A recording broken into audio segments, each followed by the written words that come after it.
Did you know the earliest known video game competition took place on October 19th, 1972? Esports has thrived in recent years with all sorts of online capabilities and matchmaking services, along with being supported and promoted by a number of large companies. However, the lack of these technological advancements and advocacies weren't enough to keep gamers from playing competitively and starting esports communities even as far back as the early 70s.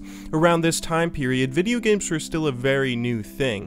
Atari had only just been founded, Pong was just installed in its first arcade a month earlier, and it would still be a full 9 years before Nintendo came over to America with Radarscope and Donkey Kong. Although there may have been other unofficial tournaments before this, the first recorded tournament took place over 40 years ago at the University of Stanford.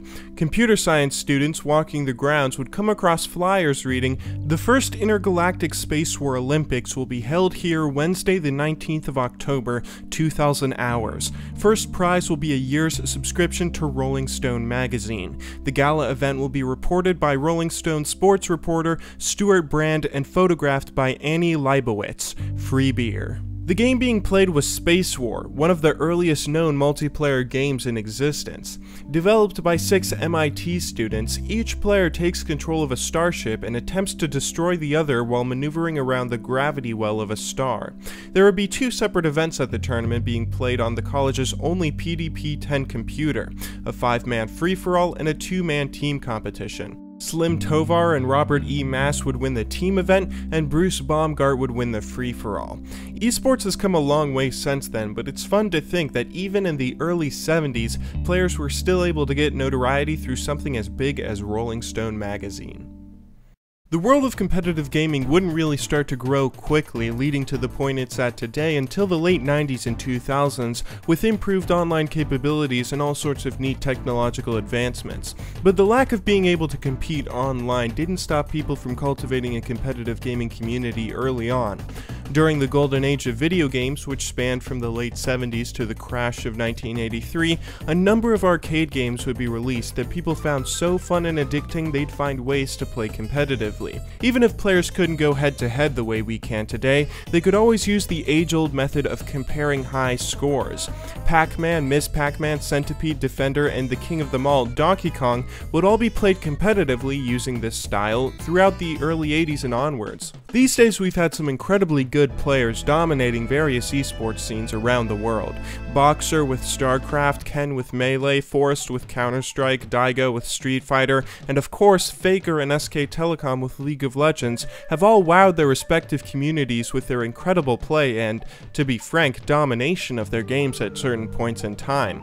But the earliest dominant competitive gamer would have to be Billy Mitchell, who held and still holds a number of records as a classic arcade gamer. Being one of the focuses and sort of the antagonist in the King of Kong documentary, one of his earliest achievements would be getting a high score on Donkey Kong that would be unbroken for a number of decades. Now quickly to put things in perspective for you, back in the early 80s, you were considered an incredibly good Donkey Kong player if you could get 200,000 points or more in a game. During an event with Life magazine, Billy Mitchell would get over 800,000 with his first life and found out the game ends on the 20-second screen. Players like him helped spearhead one of the earliest competitive gaming scenes around. Along with his Donkey Kong dominance, Billy Mitchell would also start one of the first international rivalries when he raced and eventually ended up beating Canadian Pac-Man player Rick Fothergill as they competed to see who'd get the first perfect game of Pac-Man.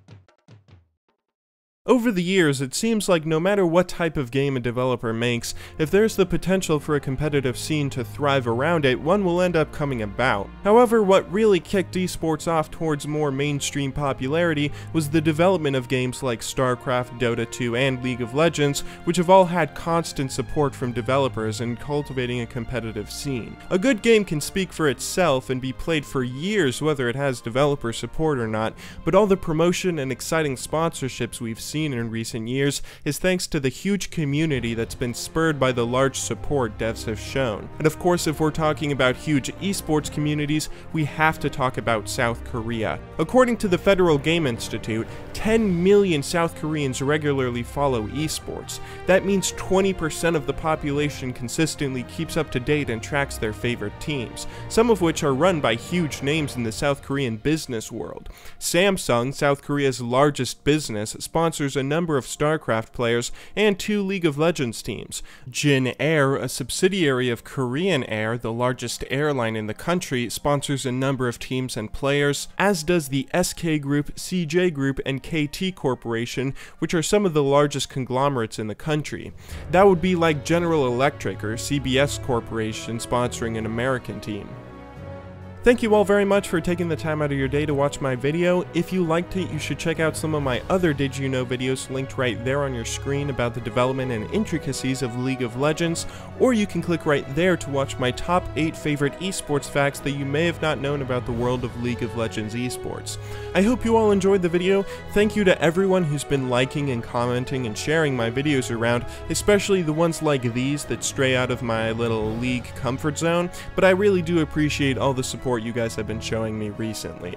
Thanks again for watching, good luck in solo queue, and have a wonderful day.